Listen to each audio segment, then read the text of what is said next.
Sa pinakatuktok ng isang ulap na kulay sorbetes, may isang kakaibang bahay, isang lumilipad na kusina.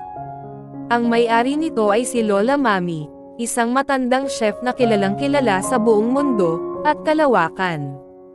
Bilang ang reyna ng exotic food, hindi ordinaryo ang mga niluluto ni Lola Mami.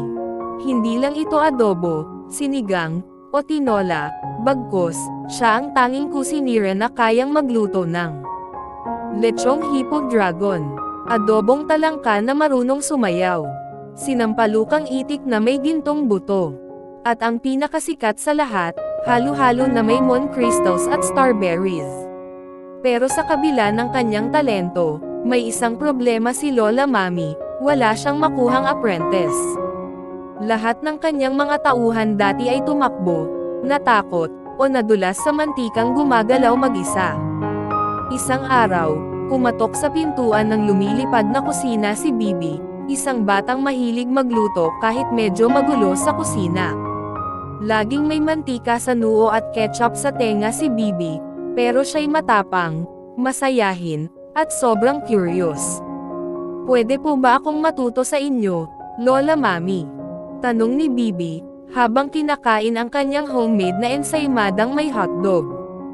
Napangiti si Lola Mami. "Handa ka ba sa kusinang may sarili niyang utak, at mga sangkap na hindi basta-basta?" tanong niya habang bumubukas ang ref at lumipad palabas ang isang pakpak na sibuyas. "Handa po ako," sagot ni Bibi, kahit medyo nanginginig ang tuhod. Ang unang luto, bulalo ng bahagharing kalabaw. Ang unang recipe nila ay ang bulalo ng bahagharing kalabaw, isang rare dish na kailangan ng buto ng kalabaw na kumakanta kapag niluluto, sabaw na gawa sa luha ng halakhak, gulay na marunong sumayaw kapag nasobrahan sa asin. Habang niluluto nila ito, biglang tumilapon ang mga sangkap. Ang kaldero ay umiikot, ang apoy ay sumasayaw, at ang kutsara ay nagtangkang sumayaw ng cha-cha. Pero hindi umatras si Bibi. Gumamit siya ng tsinelas bilang takip, sinabayan niya ang kutsara sa sayaw, at pinatawa niya ang sabaw gamit ang knock-knock joke. "Knock-knock, sino yan?" tanong ng sabaw. "Sabaw. Sabaw, sino? Sabaw ko'y mainit, ikaw ay mapapawaw." Tumawa ang sabaw. At sa isang iglap, naging perpekto ang bulalo. Naluto ito sa tawa, sayaw, at konting tapang.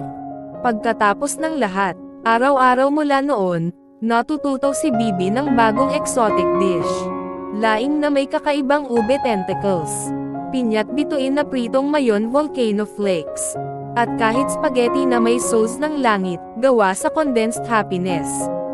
Lumipas ang mga buwan, at unti-unti, tinuruan ni Lola Mami si Bibi hindi lang ng pagluluto, kundi ng tiyaga, pagmamahal sa sariling timpla, at pagyakap sa mga bagay na kakaiba at nakakatakot sa umpisa. Hanggang isang araw, sinabi ni Lola Mami, "Bibi, ngayon, ikaw na ang magluluto ng pagkain para sa Grand Banquet of the Universe." At alam mo ba kung anong niluto ni Bibi? Adobo ice cream na may topping na crispy kangkong at caramelized tuyo.